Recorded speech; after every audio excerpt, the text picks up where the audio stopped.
তাহলে আপনার ঘটনা কিভাবে ঘটলো আপনার সাথে? হামলাটা কিভাবে হলো? হামলাটা হলো সকালে আমি দোকান করেছি, দোকানের ওনাদেরকে আমি চিনি না। কই থেকে আসছে, একদম জোরে বলুন। ওনারা কই থেকে আসছে আমি চিনি না। দোকানের উপরে হামলা, লুটপাট করার উদ্দেশ্যে ওরা আমার উপরে হামলা করছে, চাঁদাবাজি।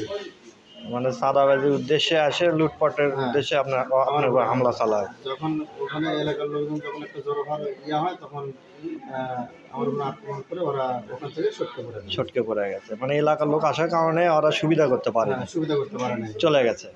কিছু লুটপাট কিছু করে নিয়ে চলে গেছে, মানে টাকা পয়সা নিয়ে গেছে আর কি। কতজন লোক আসছিল? 6-7 জন লোক হবে। 6-7 জন না? সকালে স্পটে ঢুকছিল 2 জন, আর সবগুলো বাইরে ছিল। সবগুলো বাইরে প্লেস করাই ছিল, ওরা কয়েকজন শুধু আপনার সামনে স্পটে ছিল।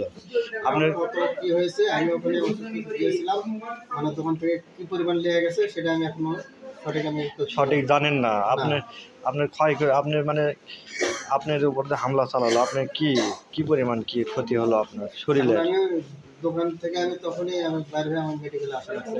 আমি পরে কি হয়েছে আমি বলতে পারি না। মানে তারপরে আপনি আর বলতে পারতেছেন না কি হয়েছে? আপনি মানে মেডিকেল আসার পরে আপনার জ্ঞান ফিরছে। হ্যাঁ, তাহলে কি পরিমাণ জখম করছে চিন্তা করা যায়।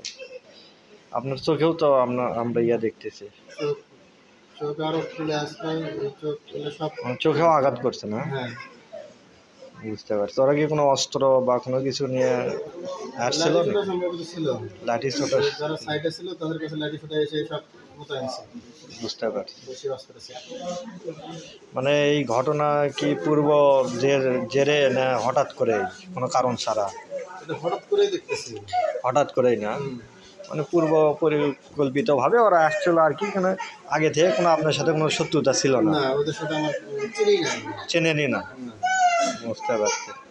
এখন আপনি কি চাচ্ছেন? আমি এটা সুষ্ঠু বিচার চাই।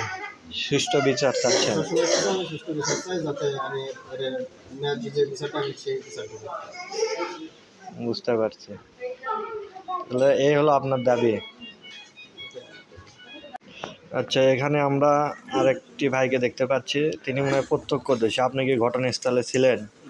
আমি জোরে বলে। ভাইয়ের ফোন পাওয়ার পর আমি ওখানে যাই, দেখি তারা তাই আহত অবস্থায় ওখানে আছে। আমরা তাকে ওখান থেকে নিয়ে দোকানের দিকে তার ব্যবসা প্রতিষ্ঠানে অনেক লুটতরাজ করেছে। তারা যে আওয়ামী স্টাইলে হত্যার উদ্দেশ্যে তাকে আহত করে এবং তার দোকান ব্যবসার যে অর্থ আছে সেগুলি লুটতরাজ করে। আমি চাই যারা এর সাথে দোষী তাদের আইনের আওতায় এনে দৃষ্টান্তমূলক শাস্তি দাবি করছে। দৃষ্টান্ত শাস্তি আপনার দাবি করছেন? তাহলে ওনার যে ক্ষয়ক্ষতি হলো তাও আনুমানিক কত টাকা আর কি, সেগুলো কি জানা গেছে এখনো? সেগুলি জানা যায় না, আনুমানিক 5 লক্ষ টাকার মতো। 5 লক্ষ টাকার মতো ক্ষয়ক্ষতি হয়েছে আর কি। মানে ঘটনাটা কখন? সকালে? আমি তো জানলাম সকালে। কত সকালে হবে তাও? আনুমানিক 10:30টার দিকে। এখন তো যেহেতু রোজার মাস, দোকানপাট দেরিতেই খোলা হয়, সেই সময় অত সকালে কেউ ছিলও না ওখানে। আপনি কি কিছু বলবেন বড় ভাই? আমি তো দেখতে পাচ্ছি, আপনি কি দেখতে পাচ্ছেন? রুগীকে কি অবস্থায় আছে? যে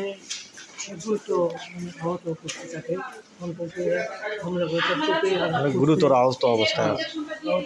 চোখে আঘাত করছে, এখানে কাঁটার দাগ দেখলে মাথায় আঘাত করছে। মাথায় আঘাত করছে।